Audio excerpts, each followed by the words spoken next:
Another important point in Kaufmann's thought regards the concept of myth. In the previous lessons, we presented several mythological stories about the history and exploits of the gods. Kaufmann claims that myth is a fundamental component of idolatry. The myth basically presumes that the gods have a life story that does not depend on their free will. Rather, the divine life story is subject to fate and to the forces of nature. And because the deity, according to the perception of idolatry, has no supreme rule, because it is dependent upon a higher existence and upon the system of its powers and laws, the gods are subject to the hand of fate. The gods have a life story, not subject to their will. Their history consists of events independent of them, that happen to them. They are born, they mature, age, die, and are resurrected.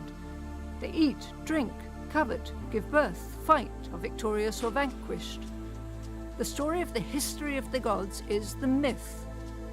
The myth is in essence a life story that expresses the gods' dependence on a super-divine existence, a story of the fate of the gods. Through the myth, the idolatry expresses its worldview, its explanation for phenomena as a divine occurrence that is rooted in a super-divine existence. Every idolatrous religion is mythological. Because the gods are not external to nature, but are rather subordinate to it, the story of the creation in polytheistic religions also describes the creation or birth of the gods. In every people's religion, we find an element of theogony, a story of the gods' creation.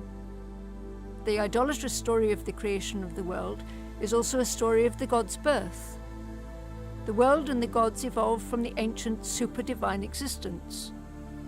This evolvement is dominated by the imagery of reproduction by sexual mating that is to be found alongside the imagery of creation.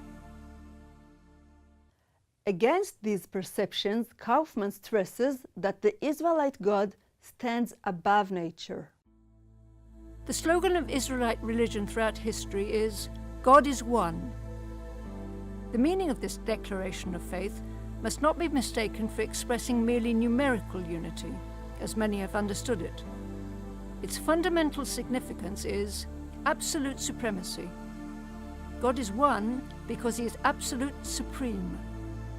This ideal frees the deity from mythological magic, idolatrous subservience to a super-divine existence, to a super-divine material, and to a super-divine system. And it is this ideal that makes Israelite religion a special and unique religion, a non-idolatrous religion in its roots and essence. The concept of myth is therefore irrelevant to the Israelite religion. There is no myth in Israelite religion.